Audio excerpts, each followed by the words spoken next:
I'm Wallace Yvonne Ponce, and with me here today is a very, very special lady.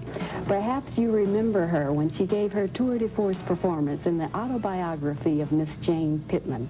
I am talking with Cicely Tyson, none other, the inimitable performer, Cicely Tyson. Thank you so very much for stopping by to chat with us, and welcome to our fair city. Is this your first visit to Denver? Oh, no. I usually go to Vail in the during the ski Vail.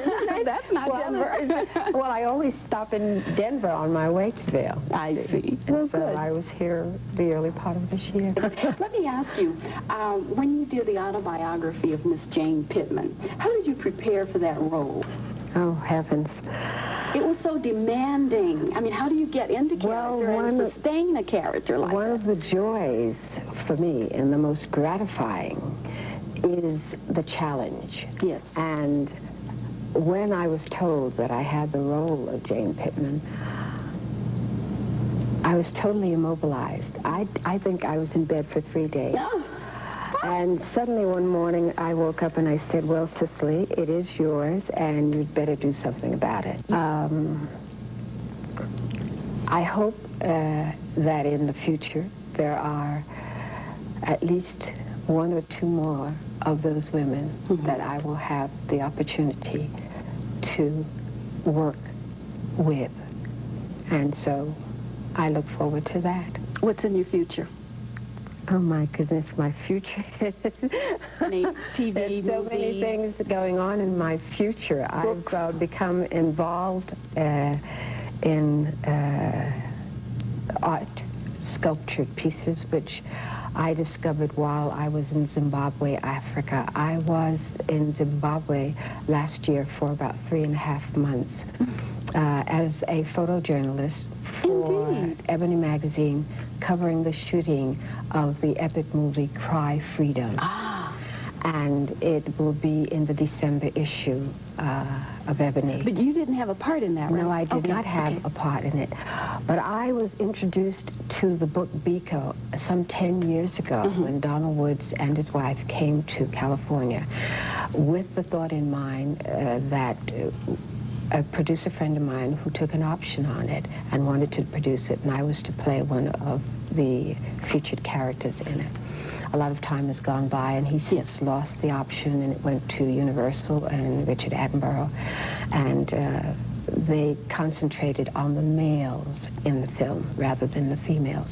And I still felt so close to the project that I could not conceive of it being done without being involved in some way. And so I received this assignment, and it took me, of course, into a whole different arena. Oh, I'm sure. But it was one of the most incredible experiences I will ever know, and I cannot urge people strongly enough to see Cry Freedom. Where's the restaurant going to be? It's going to be in New York City. Yes, it's on the east side of New York Avenue, and it's called Cotton Ground, which is named, which is the name of the birthplace of my mother. Yes, she was born in the British West Indies, but that was the name of the village she was born in, and it's Southern cuisine.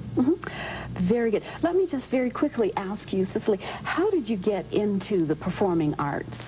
Who had the most? Who had the most? Well, that happens too. Who had the most influence on your life? The reason, my mother, of course. Okay. Of course, at the time, I was a baby for her whole existence. I mean, Are you an only child? No, Okay. I'm one of 3. I'm the middle child. Okay. And I felt like a slice of ham between slices of bread, and I was constantly fighting for my own survival.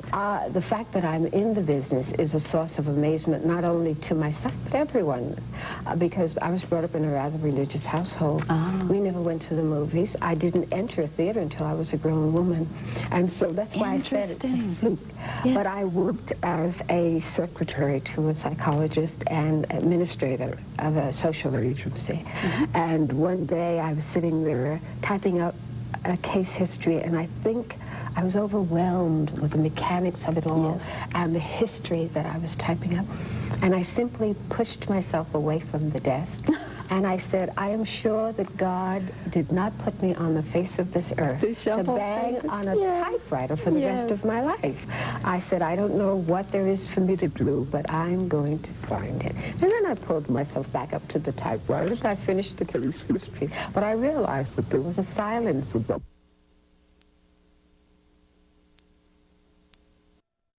As if I had taken leave of my senses. And that was the beginning. The following week, my hairdresser asked me to participate in a hairstyle show that he was having, and that led to modeling. And modeling, I was at an editor, it was Ebony, I believe, fashion editor, being interviewed for a name of Evelyn Davis. Was sitting in the outer office, and she had been up for the movie of a mother for the role of a mother in this particular movie. And they were looking for the ingenue to play the lead, and she mentioned it to the fashion editor, who then called me and said, listen, why don't you go up and see this man? I said, no, I don't know anything about acting. Oh, finally she convinced me to go, and I got the role, and that's how it started. Cicely, thank you so very much. They keep telling me our time is up, and it's most unfortunate. We could go very much. Really appreciate it. Thank you. I'm Lois Yvonne Ponce, and thank you for joining us. That was very special to Open Stage, thanks to Greenwood Productions. Now, coming up on your screen, you should see an address where you can write to us. Please feel free to do so. We'd love to hear from you. We will see you next time. Bye now.